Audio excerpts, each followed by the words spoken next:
চতুর্থ ধাপের উপজেলা নির্বাচনের প্রচার প্রচারণা শেষ হচ্ছে মধ্যরাতে। নানা প্রতিশ্রুতি নিয়ে ঘুরছেন প্রার্থীরা। বুধবার ভোট গ্রহণ।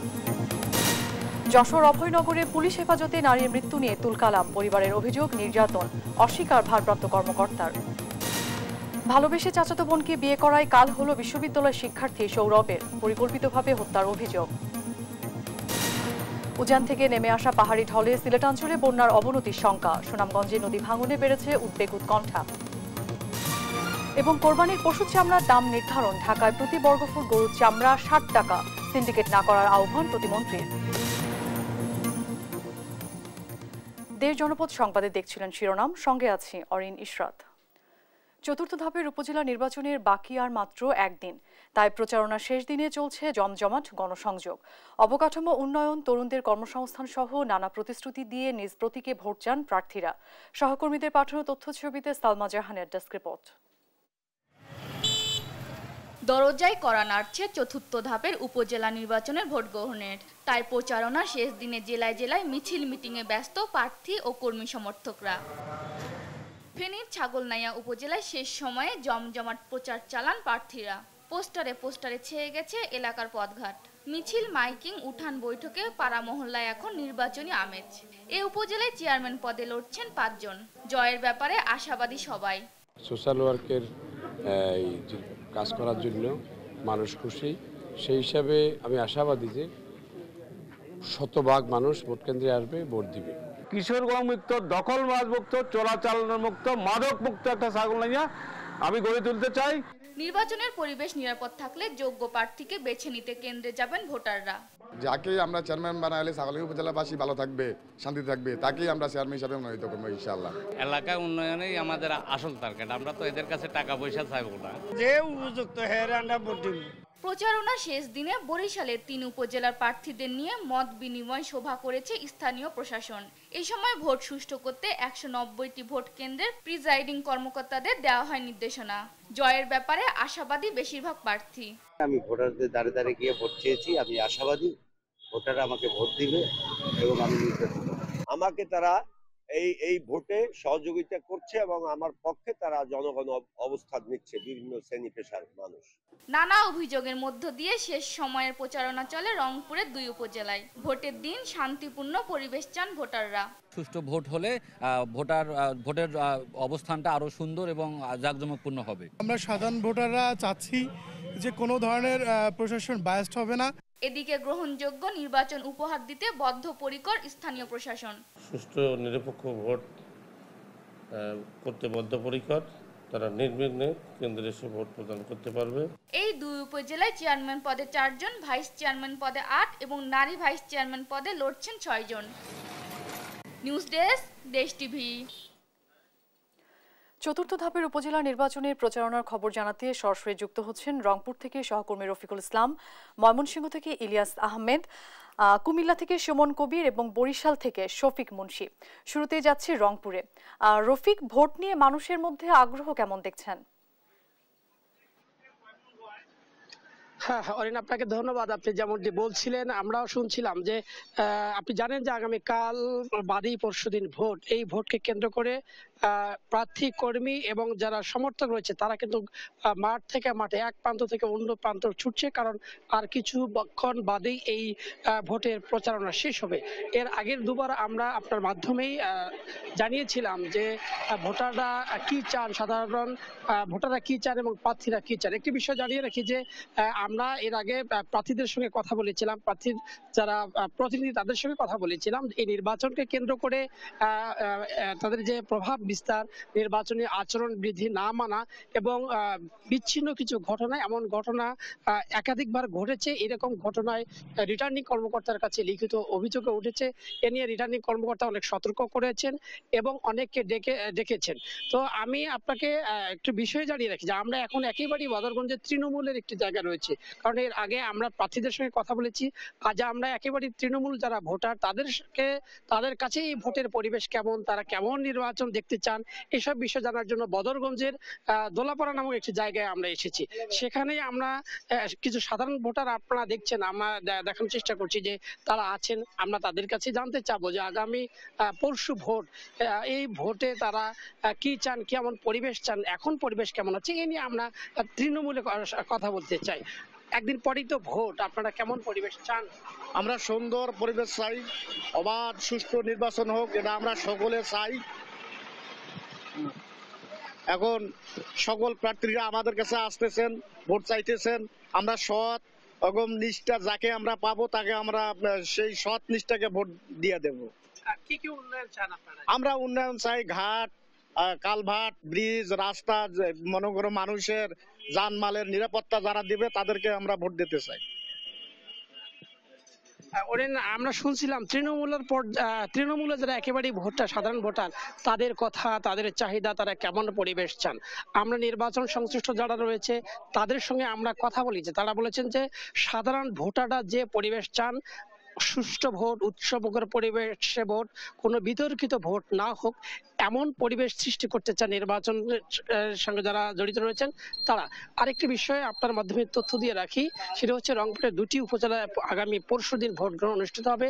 রংপুরের তারাগঞ্জ এবং বদরগঞ্জ উপজেলায়, এই দুটি উপজেলায় 4 জন চেয়ারম্যান প্রার্থী রয়েছেন, 8 জন ভাইস চেয়ারম্যান রয়েছেন এবং 6 জন মহিলা ভাইস চেয়ারম্যান প্রার্থী প্রতিদ্বন্দ্বিতা করছেন। অর্থাৎ সাধারণ ভোটার এবং প্রার্থীরা সবাই চান একটি উৎসবমুখর এবং সুষ্ঠু ভোট, যে গ্রহণযোগ্য ভোট। অর্থাৎ মানুষের যে প্রত্যাশা, সে প্রত্যাশা বাস্তবায়ন হোক, এমনটাই আমরাও দাবি করছি, এখানকার মানুষ যারা আছে সেটা তারা দাবি করছে। আমরা এই মুহূর্তে যেতে চাই ময়মনসিংহের ইলিয়াসের কাছে, তিনি জানাবেন সেখানকার ভোটের পরিস্থিতি। আগামী 5 জুন ময়মনসিংহের ভালুকা, গফরগাঁও এবং নান্দাইল উপজেলা নির্বাচন অনুষ্ঠিত হবে। অর্থাৎ ইতিমধ্যেই প্রার্থীদের প্রচার প্রচারণা একেবারেই শেষ হচ্ছে আজকে মধ্যরাতে। আমরা দেখেছি বিগত সময়ে প্রার্থী যারা আছেন তারা কিন্তু প্রচার প্রচারণায় নির্বাচনের মাঠ তুঙ্গে রেখেছেন। অর্থাৎ আমি যদি বলি যে ময়মনসিংহের এই 3টি উপজেলায় চেয়ারম্যান, ভাইস চেয়ারম্যান পদে 40 জন প্রার্থী কিন্তু তারা প্রচারণা করছেন। অর্থাৎ 40 জন প্রার্থী প্রচার প্রচারণা করছেন। এছাড়াও 361টি কেন্দ্রে কিন্তু ভোট গ্রহণ অনুষ্ঠিত হবে এবং ভোটার রয়েছে প্রায় 11 লাখ ভোটার কিন্তু রয়েছেন। আমি এখন আছি ময়মনসিংহের নান্দাইল উপজেলায় রয়েছি। এই উপজেলাটিতে আমরা দেখেছি যে বিগত সময়ে কিন্তু প্রার্থীদের প্রচার প্রচারণায় নির্বাচন কিন্তু একেবারেই জমে উঠেছিল এবং পাল্টাপাল্টি অভিযোগও কিন্তু এই উপজেলায় ছিল এবং প্রার্থীরা কিন্তু একেবারেই তারা তাদের যে প্রচারণা, সেই প্রচারণা কিন্তু তারা একেবারেই শেষ পর্যায়ে নিয়ে এসেছেন। অর্থাৎ প্রত্যেকেই কিন্তু জয়ের ব্যাপারে আশা প্রকাশ করছেন এবং তারা বলছেন যে তারা যদি জয়ী হতে পারেন তাহলে এই যে সরকারের উন্নয়ন দ্বারা, সেই উন্নয়ন দ্বারা অব্যাহত রাখতে তারা কাজ করবেন। কিন্তু আমি এখন রয়েছি চণ্ডীপাশা সরকারি উচ্চ বিদ্যালয় মাঠে রয়েছি। অর্থাৎ দুয়াত কলম প্রতীকের প্রার্থী আমিনুল ইসলাম শাহান তিনি কিন্তু একটি পথসভার আয়োজন করেছেন। কিছুক্ষণ পরেই এই পথসভা অনুষ্ঠিত হবে এবং এই পথসভায় কিন্তু প্রধান অতিথি হিসেবে উপস্থিত থাকবেন বিশিষ্ট শিল্প উদ্যোক্তা আওয়ামী লীগ নেত্রী ওয়াহিদা হোসেন রূপা। তিনি কিন্তু প্রধান অতিথি হিসেবে এই পথসভায় বক্তব্য রাখবেন। আমরা যদি একটু যুক্ত হতে চাই যে আমিনুল ইসলাম শাহানের নির্বাচন পরিচালনা কমিটির সমন্বয়ক একজন রয়েছেন রফিকুল ইসলাম রেনু, আমরা একটু যুক্ত হব। রেনু, একটু জানতে চাই আপনাদের মাঠের অবস্থা বিগত সময়ে কি ছিল, আজকে যে শেষ প্রচার প্রচারণা হচ্ছে আপনারা কতটুকু আসলে আশাবাদী? বিসমিল্লাহির রহমানির রহিম। আসন্ন উপজেলা পরিষদ নির্বাচনে আমাদের মনোনীত প্রার্থী, নান্দাইল উপজেলা আওয়ামী লীগ সহযোগী সংগঠন মনোনীত প্রার্থী, উপজেলা আওয়ামী লীগের সাধারণ সম্পাদক, সাবেক যুবলীগের সভাপতি, 90-এর ছাত্রনেতা আমিনুল ইসলাম শাহান ভাই, দোয়াত কলম প্রতীক নিয়ে আমরা নির্বাচন করে যাচ্ছি।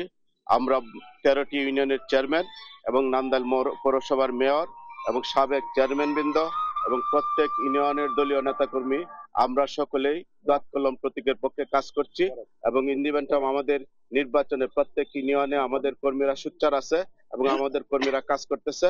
আগামী 5 তারিখ নির্বাচনে দোয়াত কলম প্রতীক বিপুল ভোটের মাধ্যমে জয়যুক্ত হবে।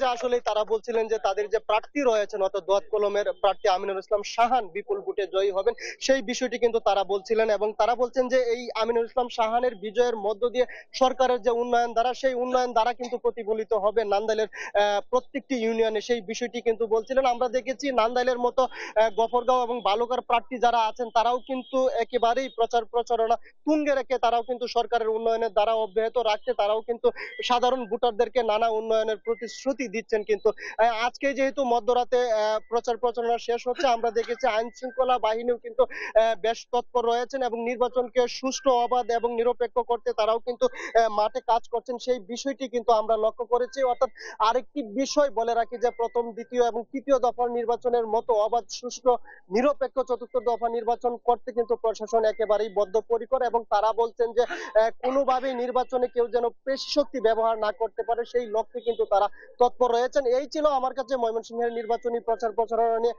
সর্বশেষ তথ্য। দর্শক, এই বিষয়ে আরো জানতে আমরা এখন চলে যাব কুমিল্লায়, সেখান থেকে যুক্ত হবেন আমাদের সহকর্মী সুমন কবির। জি ইলিয়াস, আপনি যেটা বলছেন আসলে ষষ্ঠ জেলায় উপজেলা পরিষদ নির্বাচনে আমরা দেখেছি চতুর্থ দফা নির্বাচন আগামী 5 জুন অনুষ্ঠিত যাচ্ছে সকাল 8টা থেকে বিকেল 4টা ব্যালট পেপারের মাধ্যমে। কুমিল্লার 3টি উপজেলায় আসলে নির্বাচন অনুষ্ঠিত হবে। একটা হচ্ছে হোমনা উপজেলা, একটা হচ্ছে আপনার চৌদ্দগ্রাম উপজেলা, নাঙ্গলকোট উপজেলা। তবে 9জন উপজেলায় 3টি উপজেলার 9জন চেয়ারম্যান প্রার্থী আসলে প্রতিনিধিত্ব করছেন। তবে একটা জানি কি আজ লাভ প্রচার আজকে সবাই শেষ দিন। তবে রাত 12টা পর্যন্ত আসলে প্রচার অনুষ্ঠিত তারা চালাবেন। তবে কুমিল্লার বৈরী আবহাওয়ার মাধ্যমে নির্বাচনী প্রচার তারা চালিয়ে যাচ্ছেন। আপনারা দেখতে পাচ্ছেন সবকিছু মিলিয়ে আমি যদি বলতে চাই কুমিল্লার যে 3টি উপজেলা নির্বাচন অনুষ্ঠিত হতে যাচ্ছে তার মধ্যে গুরুত্বপূর্ণ নির্বাচন হচ্ছে নাঙ্গলকোট উপজেলা। যে নাঙ্গলকোট উপজেলা আসলে আপনারা জানেন জাতীয় ইলেকশনে হত্যা হয়েছিল, সে হত্যাকাণ্ডের কারণে মানুষের মধ্যে একটা আতঙ্ক বিরাজ করছে। এবং আমি নির্বাচন অফিসারের সাথে কথা বলতে মনির হোসেন, উনি আমাদেরকে জানিয়েছেন সকল ধরনের প্রস্তুতি সম্পূর্ণ করেছেন, সকল নিরাপত্তার চাদরে আসলে কুমিল্লা 3টি উপজেলা কোনো ধরনের বিশৃঙ্খলা বা কোনো ধরনের অপ্রীতিকর ঘটনা না ঘটে। নির্বাহী ম্যাজিস্ট্রেট হতে শুরু করে যারা রয়েছে সকলে প্রস্তুতি সম্পূর্ণ করে। তবে একটা বিষয় জানা রাখি, কুমিল্লা যারা প্রার্থী রয়েছে তারা ভোটারদের কাছে সব প্রস্তুতি দিচ্ছে, তারা একটা আধুনিক এবং স্মার্ট মডেল উপজেলা আসলে তারা উপহার দিবেন। যদিও ভোটাররা বলছেন প্রতিবারে ভোট আসতে আসলে এই ধরনের প্রস্তুতি দেয়, আসলে পরবর্তীতে কেউ আসলে এই প্রতিশ্রুতি রক্ষা করে না। তাদের দাবি হচ্ছে যে প্রতিনিধি হয়ে আসুক যাতে আমাদের কথা ভাবে এবং আমাদের জনগণের কথা ভাবে এবং দেশের কথা ভাবে। সেই দিক থেকে যদি উপজেলা চেয়ারম্যান যারা রয়েছে তারা যদি আসলে সুন্দর নির্বাচন মাধ্যমে যদি বসতে পারে তাহলে তারা যে ওই প্রতিশ্রুতি দিয়েছেন তারা বাস্তবায়ন করবেন, এটা ভোটারদের কাম্য। তবে ভোটাররা বলছেন নির্বাচনের দিন সুষ্ঠু পরিবেশ যদি বজায় থাকে তাহলে আমরা কেন্দ্রে আসব এবং কেন্দ্রে ভোট প্রদান করব। তবে যারা প্রার্থী রয়েছেন তারা বলছেন নাঙ্গলকোট উপজেলা প্রার্থী আসলে মাজারুল ইসলাম সুপু জানিয়েছেন আসলে নির্বাচন পরিবেশ এইভাবে এখন যেভাবে থাকে তাহলে নির্বাচন পরিবেশ সুষ্ঠু হবে। সবকিছু মিলিয়ে বলা যায় কুমিল্লার অবাধ নির্বাচন সুষ্ঠু করার সকল প্রস্তুতি সম্পূর্ণ হচ্ছে। আমি এখন চলে যাচ্ছি আমাদের আরেক সঙ্গে বরিশালের শফিক মুন্সি কাছে। মুন্সি, আপনি আসলে বিস্তারিত জানাবেন নির্বাচন বিষয়ে।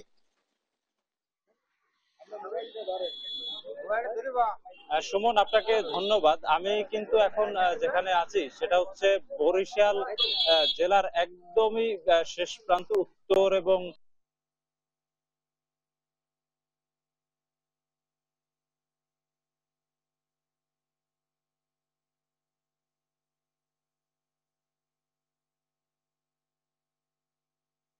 জানিয়েছেন যে গত 26 এবং 27 দুই দিন কিন্তু আসলে ঘূর্ণিঝড় রিমাল খুব ক্ষতি করেছে এই অঞ্চলের এবং তার পরবর্তী থেকে একদম বৃষ্টিমালা দেখা গেছে। কিন্তু তারপরও এই শীতলতার মধ্যেও নির্বাচনী একটা উত্তাপ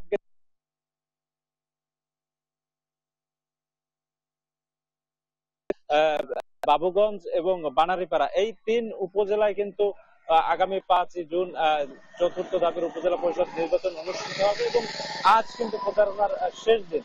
আমরা স্থানীয় কিছু ভোটারদের সাথে আসলে কথা বলার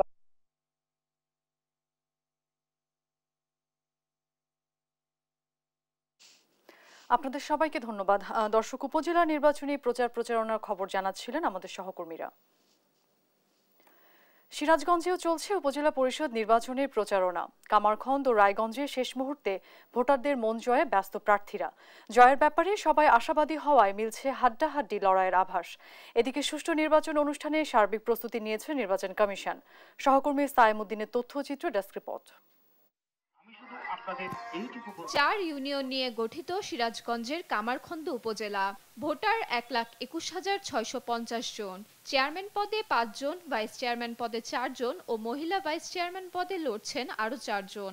5 জনের ভোট ঘিরে প্রচারণায় দিনরাত এক করছেন প্রার্থীরা। এই নির্বাচনে আমি বিশেষ করে সামাজিক শৃঙ্খলা, মাদকমুক্ত কামারখন্দ এবং কর্মসংস্থান সৃষ্টির সাথে সাথে অবকাঠামো উন্নয়ন কার্যক্রম ব্যাপকভাবে গ্রহণ করার প্রতিশ্রুতি নিয়েই আমি মানুষের দ্বারে দ্বারে ঘুরছি। জনগণের পাশে দাঁড়ানোর উদ্দেশ্যেই জনগণের কল্যাণমূলক কাজ করার জন্যই আসলে আমি নির্বাচনে আসছি। ঘুষ, দুর্নীতি, সন্ত্রাস, মাদক এবং জুয়া এই মুক্ত কামারখন্দ করার। 9 ইউনিয়ন ও একটি পৌরসভা নিয়ে গঠিত রায়গঞ্জ উপজেলা। ভোটার 2,61,840 জন। চেয়ারম্যান পদে 4 জন এবং ভাইস চেয়ারম্যান পদে 5 জন ও মহিলা ভাইস চেয়ারম্যান পদে লড়ছেন 4 জন। নির্বাচনের রেজাল্ট কি হবে জানি না। আমাদের নির্বাচনের প্রচারণার যেটা মূল বিষয় যেটা আর কি, সেটা অসংখ্য ভোটের উপস্থিতি করা। এবং আমার মনে হয় যে অন্যান্য উপজেলায় যে পরিমাণ ভোট উপস্থিত হয়েছে, এখানে তার চেয়ে কিছু বেশি উপস্থিত হবে। তরুণ প্রজন্মকে সামনের দিকে এগিয়ে নিয়ে যাওয়ার জন্য উদ্যোক্তা হিসেবে গড়ে তোলা, পাশাপাশি অবকাঠামো উন্নয়ন থেকে শুরু করে এই রায়গঞ্জ উপজেলাবাসীর জন্য সার্বিকভাবে আমি কাজ করে যেতে চাই। রিটার্নিং কর্মকর্তা বলেছেন, চতুর্থ ধাপের উপজেলা পরিষদ নির্বাচন সুষ্ঠু করতে সব ধরনের প্রস্তুতি সম্পন্ন করেছে নির্বাচন কমিশন। নিউজ ডেস্ক, দেশ টিভি। যশোরের অভয়নগরে পুলিশ হেফাজতে এক নারীর মৃত্যুর অভিযোগ উঠেছে। পরিবারের অভিযোগ, ইয়াবা দিয়ে ফাঁসিয়ে গ্রেফতারের পর নির্যাতনে তার মৃত্যু হয়েছে। তবে অভিযোগ অস্বীকার করে পুলিশ বলছে, হৃদরোগে আক্রান্ত হয়ে মৃত্যু হয় ওই নারীর। সহকর্মী ইন্দ্রজিৎ রায়ের পাঠানো তথ্য, ছবিতে ডেস্ক রিপোর্ট। আফরোজার পরিবারের দাবি, অভয়নগর থানার এএসআই সিলন আলী, শামসুল হক ও কনস্টেবল রাবেয়া খানম শনিবার মধ্যরাতে আফরোজার বাড়িতে ঢুকে নিজেদের কাছে থাকা ইয়াবা দিয়ে আফরোজাকে গ্রেপ্তার দেখায়। এ সময় ওই 2 পুলিশ কর্মকর্তা সহ আরো কয়েকজন পুলিশ সদস্য আফরোজার চুল ফ্যানের সাথে বেঁধে ঝুলিয়ে মারধর করে। ওনার মোট 5 জন ছিল। আমার সামনে আমার আম্মুকে সে চড়া দিতে একদম ই করে সবাই ফেলাই। আমারও 2টো চড় মারছে। আমার সামনে চুল ধরে ফ্যানের সাথে ই করছে, চুল বাঁধে। পরে রাত 2:30টার দিকে তাকে থানায় নিয়ে যায় পুলিশ।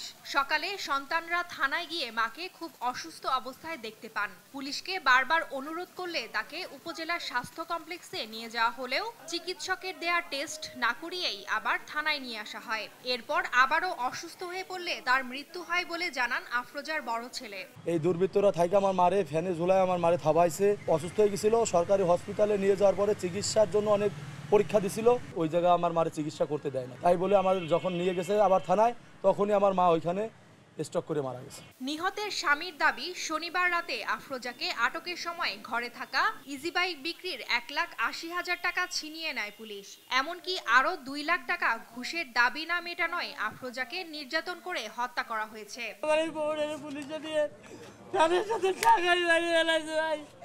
আমাদের টাকা চাইতো, আমি দিতে আমার ঘরে 1,80,000 টাকাটা গাড়ি বেচা টাকা ছিল, সব নিয়ে গেছে তারা। নিয়ে আমার বউ কথা বলেছে, কথা বলে সেই কারণে তারা মারেছে।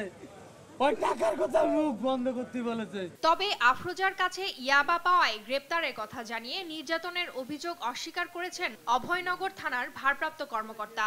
ওনাকে মাদক সহ গ্রেপ্তার করছে। 8:30টার পরপরই উনি একটু অসুস্থ বোধ করছে। ওনার ছেলে সহ তখন ব্যক্তিগত হসপিটালে নিয়ে গেছে। এখানকার উপজেলা স্বাস্থ্য কমপ্লেক্স ওনাকে যশোরে রেফার করছে। চিকিৎসারত থাকা অবস্থায় উনি জানছি হার্ট অ্যাটাক করে উনি মারা গেছে। রোববার দুপুরে একজন নির্বাহী ম্যাজিস্ট্রেটের নেতৃত্বে আফরোজা বেগমের ময়নাতদন্ত সম্পন্ন হয়েছে। নিউজ ডেস্ক, দেশ টিভি। ভালোবেসে চাচাতো বোনকে বিয়ে করায় কাল হলো ঢাকার প্রেসিডেন্সি ইউনিভার্সিটির শিক্ষার্থী ওমর ফারুক সৌরভের। পরিবারের অভিযোগ, ঢাকা থেকে সৌরভকে ময়মনসিংহে ডেকে নিয়ে পরিকল্পিতভাবে হত্যা করে শ্বশুরবাড়ির লোকজন। লোমহর্ষক এই হত্যাকাণ্ডে জড়িতদের দ্রুত গ্রেফতারের কথা জানিয়েছে পুলিশ।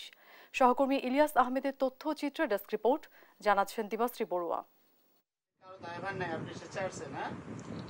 প্রায় 5 বছরের প্রেমের সম্পর্কের স্থায়ী রূপ দিতে গেল 12 মে ঢাকায় চাচাতো বোন ইশরাত জাহান ইভাকে বিয়ে করেন ওমর ফারুক সৌরভ। তবে সাদামাটা এ বিয়ে ছেলের পরিবার মেনে নিলেও মেয়ের বাবা মা মানতে পারেনি।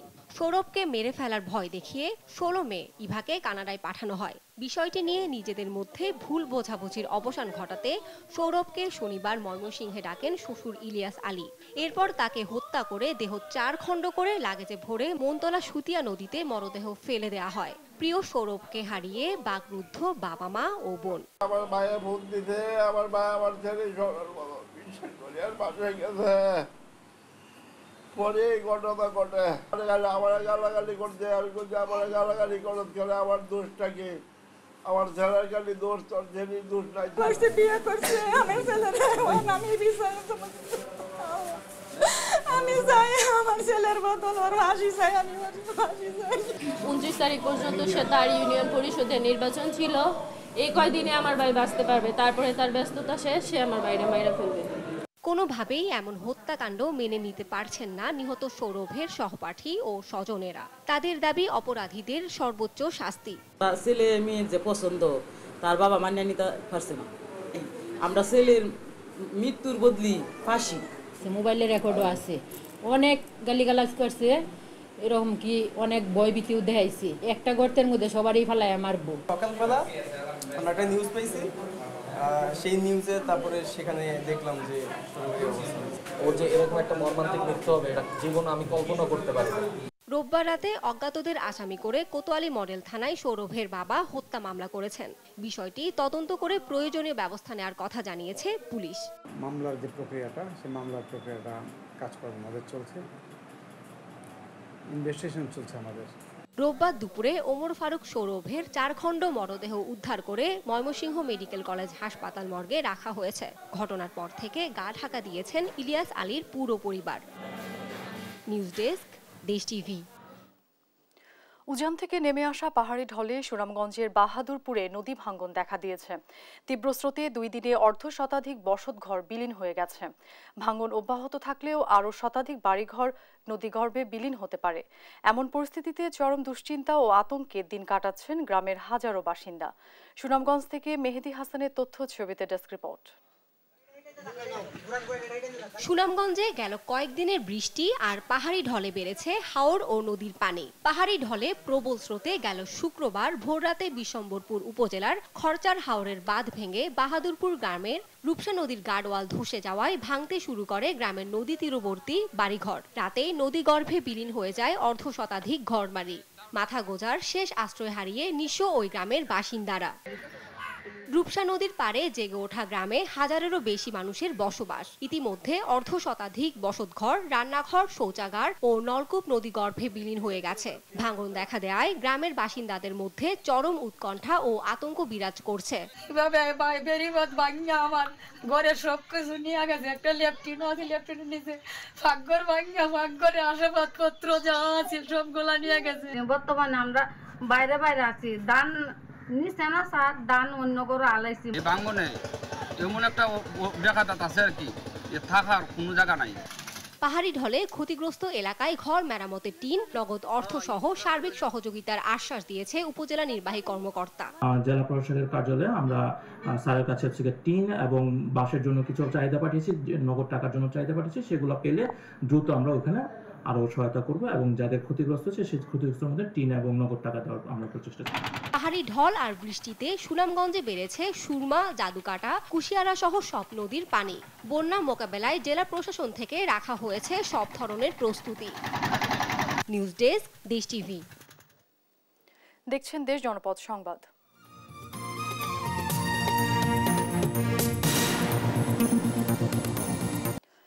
ঈদুল আজহায় যেসব পশু কোরবানি করা হবে সেগুলো চামড়ার দাম নির্ধারণ করেছে সরকার।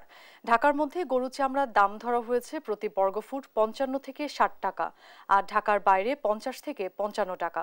সোমবার সচিবালয়ে এ সংক্রান্ত বৈঠক শেষে এ ঘোষণা দেন বাণিজ্য প্রতিমন্ত্রী আহসানুল ইসলাম টিটু। আমরা মনে করি চামড়াটা আমাদের জাতীয় একটা সম্পদ। এই চামড়াটা যেন কোনোভাবেই নষ্ট না হয়, এই নষ্ট যাতে না হয় এটার একটা ন্যূনতম ভ্যালু যারা কোরবানি দিচ্ছেন বা এটার থেকে যারা সুবিধাভোগী তারা বঞ্চিত না হওয়ার জন্যই কিন্তু আজকে আমাদের এই বৈঠক বা এই আলোচনা। তো আমরা সবসময় যারা অংশীদার, যারা এই স্টেক হোল্ডার, তাদেরকেই আমরা আলোচনা করে তাদেরকেই অনুরোধ করি। লাগাম টানা যাচ্ছে না মুরগির ডিমের দামে। দিনের পর দিন দাম বাড়লেও এর সুফল পাচ্ছে না প্রান্তিক খামারিরা। উল্টো খাদ্য ও ওষুধের দাম বাড়ায় লোকসান গুনছেন তারা। খামারিদের অভিযোগ, ডিমের বাড়তি দামের লভ্যাংশ পুরোটাই খেয়ে নিচ্ছে বড় বড় কোম্পানির সিন্ডিকেট। কুড়িগ্রাম থেকে সহকর্মী মনোয়ার হোসেন লিটনের তথ্যচিত্রে টুম্পা আফরোজের রিপোর্ট। দ্রব্যমূল্যের ঊর্ধ্বগতিতে নিম্ন ও মধ্য আয়ের মানুষের ভরসার নাম লেয়ার মুরগির ডিম, কিন্তু বাড়তে বাড়তে এ ডিমের ডজন এখন 150-তে গিয়ে ঠেকেছে, যা গরিবের পুষ্টি চাহিদা পূরণে বড় বাধা।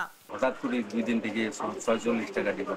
সিন্ডিকেটরা ডিম ফ্রিজের মধ্যে রাখছে, গোডাউনের মধ্যে রাখছে, কিন্তু দোকানদাররাও তো ওই হিসেবে দোকানদাররাও বাড়ি। একটা ডিম আমরা কিনি 10 টাকায়, এখন থেকে 12 টাকা 13 টাকা। এইভাবে কি চলা যাবে? কিন্তু কারা বাড়াচ্ছে ডিমের দাম? উত্তর খুঁজতে যাওয়া যাক কুড়িগ্রামের কয়েকটি খামারে। রাজারহাট উপজেলার খামারি মনিরুল ইসলাম এনজিওর চাকরি ছেড়ে 2015 সালে শুরু করেন লেয়ার মুরগির ডিম উৎপাদন। 22 লাখ টাকা ব্যয়ে তৈরি করেন 2টি মুরগির শেড। মূলধন বিনিয়োগ করেন আরও 25 লাখ। প্রথম দিকে ব্যবসায় লাভের মুখ দেখলেও গেল কয়েক বছরে লোকসানে এই খামারি। চলতি বছরের লোকসানের পরিমাণ দাঁড়িয়েছে 23 লাখ টাকা। তাই খামার এখন মুরগি শূন্য। 2000 মুরগির খামার করা একই এলাকার শাহজাহান আলীও লোকসানে। আগামী 2 মাসের মধ্যে খামার বন্ধ হওয়ার শঙ্কা তার। শুধু মনিরুল ইসলাম বা শাহজাহান আলী নয়, কুড়িগ্রামের শত শত উদ্যোক্তা এখন পুঁজি হারিয়ে নিঃস্ব। 2টা খামারে 5000 মুরগি ছিল। এই 5000 মুরগিতে দেখা যায় পার ডে আমার লস প্রায় 4500-5000 টাকা। এরকম করতে করতে দেখা যায় যখন আমি ফিড এবং ঔষধ নিয়ে লাস্ট পর্যন্ত আমি চলতে পারতেছিলাম না, তখন আমি লাস্টে মুরগিগুলো বিক্রি করে দেই। ডিমের বাজার বাড়লে তখন তো চিল্লাহল্লা শুরু হয়, কিন্তু খাদ্যের বাজার যখন বাড়ে তখন তো আর কেউ কিছু কথা বলে না। আমরা খামারিরা তো এইভাবে মার খাচ্ছি। খামারিরা বলছেন ফিডের দাম বৃদ্ধি এবং বড় বড় কোম্পানি ও ব্যবসায়ীরা সিন্ডিকেট করে ডিমের বাজার নিয়ন্ত্রণ করায় বছরে বেশিরভাগ সময় উৎপাদন খরচের নিচে ডিম বিক্রি করতে হচ্ছে। এই জগৎটা একটা সিন্ডিকেটে পরিণত হয়ে গেছে, ফলে যারা কোটি কোটি টাকা ইনভেস্ট করতেছে তারা টিকে আছে, আমাদের মতো খামারিরা আর এই জগতে টিকতে পারতেছে। দাম শুনি অনেকেই বড় বড় ব্যবসায়ীগুলো মনে করেন স্টক করতেছে। ডিমের বাজারের এসব সিন্ডিকেট ভেঙে মুরগির খাদ্য ও অন্য জিনিসের দাম সহনীয় রাখতে সরকারের প্রতি দাবি খামারিদের। নিউজ ডেস্ক, দেশ টিভি। জামালপুরের মৌলভীনগর উচ্চ বিদ্যালয়ে 4র্থ শ্রেণীর কর্মচারী নিয়োগে ঘুষ নিয়ে চাকরি প্রার্থীদের হয়রানির অভিযোগ উঠেছে। এমনকি ঘুষের জন্য প্রার্থীদের শেষ সম্বল ভিটেমাটি বিক্রি করে টাকা দিয়েও মিলছে না চাকরি। ভুক্তভোগীরা জানান, জেলা প্রশাসনকে জানানোর পরও মিলছে না সুরাহা। জামালপুর প্রতিনিধি মেহেদি হাসানের পাঠানো প্রতিবেদন জানাচ্ছেন নাইমুল হাসিব। জামালপুর সদর উপজেলার শেষ প্রান্তে অবস্থিত শৈলেরকান্দা মৌলভীনগর উচ্চ বিদ্যালয়ের প্রবেশ পথে বসে কাঁদছেন এক মধ্যবয়সী নারী। নাম আলপনা আক্তার। অসহায় এই নারী 4র্থ শ্রেণীর কর্মচারী পদে চাকরির জন্য নিজের জমি বিক্রি করে বিদ্যালয়ের প্রধান শিক্ষক শহীদুল ইসলাম ও ম্যানেজিং কমিটির সভাপতি মাসুদ রানার কাছে টাকা দেন, কিন্তু পুরো ঘুষের টাকা দিতে না পারায় 2 বছরেও নিয়োগ প্রক্রিয়া সম্পন্ন করেনি বিদ্যালয় কর্তৃপক্ষ। আলপনার স্বামী একজন মানসিক প্রতিবন্ধী। আলপনার ফুটফুটে একটি ছেলে সন্তান ছিল। গত 5 মাস আগে সড়ক দুর্ঘটনায় মারা যান। চাকরি তার খুব প্রয়োজন বলে জানান তিনি। আমি একটা অসহায় মানুষ দেখে তো এই 4র্থ শ্রেণীর চাকরির জন্য আবেদন করছিলাম, নাকি আমার জায়গা জমি তো বিক্রি করছি, প্রতিশ্রুতি দিব, আবার চাকরি দিয়ে আবার দেয় না কিসের জন্য। আলপনার অভিযোগের কথা শুনতে শুনতেই আরেক ভুক্তভোগী নারী নুরুন নাহারও একই অভিযোগ করেন। তিনি জানান, এ বিষয়ে জেলা প্রশাসক ও জেলা শিক্ষা কর্মকর্তাকে লিখিত অভিযোগ দিয়েও সুরাহা পাচ্ছেন না। জমি বিক্রি করে টাকা দেওয়া হয়েছে, যেমন 10 লাখ টাকা, তারপরে অন্য এক লোক নিয়ে ঢুকাইছে। ন্যায্য বিচার চাই। রামগড়ের সাথে যেরকম একটা দুর্নীতি করা হলো, প্রতারণা করা হলো, কেন করা হলো? শুধু এই 2 নারীই না, বিদ্যালয়ের অফিস সহায়ক পদে আরো 12 প্রার্থীর কাছ থেকে মোটা অঙ্কের টাকা নিয়েছেন বিদ্যালয় কর্তৃপক্ষ। স্থানীয়রা বলেন, প্রধান শিক্ষক ও ম্যানেজিং কমিটির সভাপতি মৌলভীনগর উচ্চ বিদ্যালয়কে দুর্নীতি, ঘুষ বাণিজ্য ও অনিয়মের আখড়ায় পরিণত করেছেন। এরা নিয়োগ নিয়ে এরা যে সব টাকাগুলো নিছে অসহায় মানুষের কাছ থেকে, তাদের কিন্তু দেয় নাই, চাকরি দেয় নাই, না নিয়া এদের হরানি করাইতেছে। চাকরি না দিতে খালি টাকা করে আত্মসাৎই করতেছে। আত্মসাৎ ছাড়া এনে কিছু নাই, সব আত্মসাৎ। কথা বুঝছেন? তা যাই হোক, আমরা এটার বিচার চাই।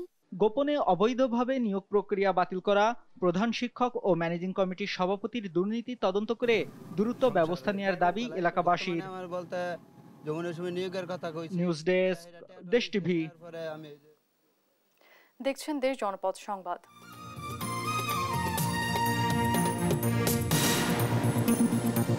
ঘূর্ণিঝড় রিমালের ক্ষতচিহ্ন এখনও উপকূলে। ভোলায় আঘাতের 6 দিন পরও খোলা আকাশের নিচে দিন কাটাচ্ছেন ক্ষতিগ্রস্তরা। খাদ্য ও বিশুদ্ধ পানির সংকটে মানবেতর দিন কাটছে তাদের। যদিও জেলা প্রশাসক বলছেন বরাদ্দ পেলে তাদের পুনর্বাসনে করা হবে সরকারি সহায়তা। সহকর্মী ছোটন সাহার রিপোর্ট, জানাচ্ছেন ফারজানা ইসলাম। ভোলার বোরহানউদ্দিন উপজেলার ছোট মানিকা গ্রামের বৃদ্ধ নূরজাহান বেগম। দিনমজুর স্বামীর অসুস্থতায় 7 সদস্যের পরিবারে চলে চরম অভাব অনটন।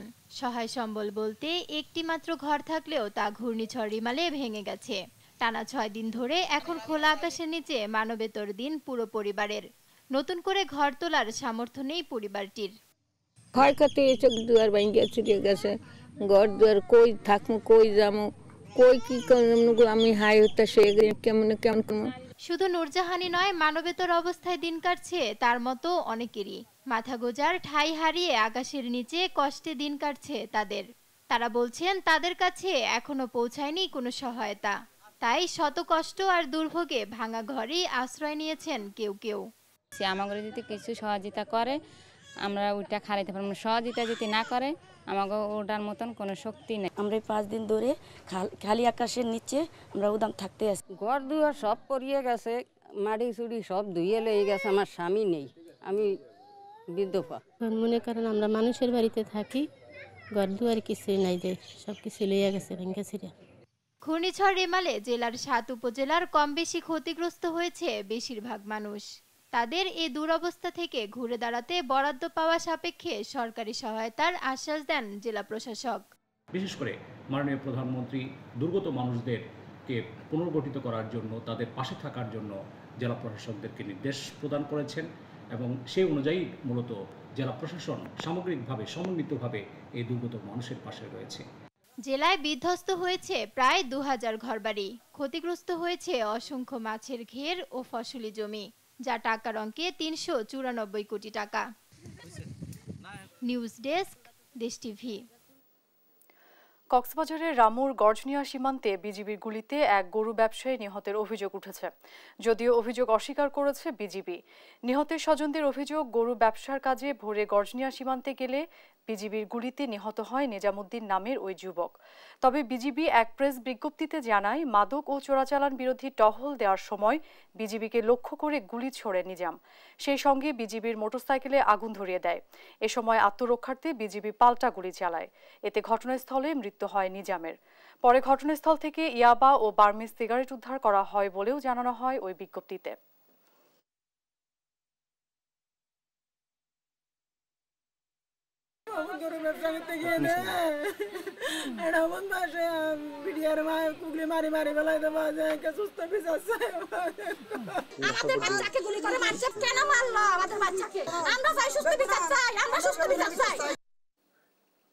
দেখছেন দেশ জনপদ সংবাদ।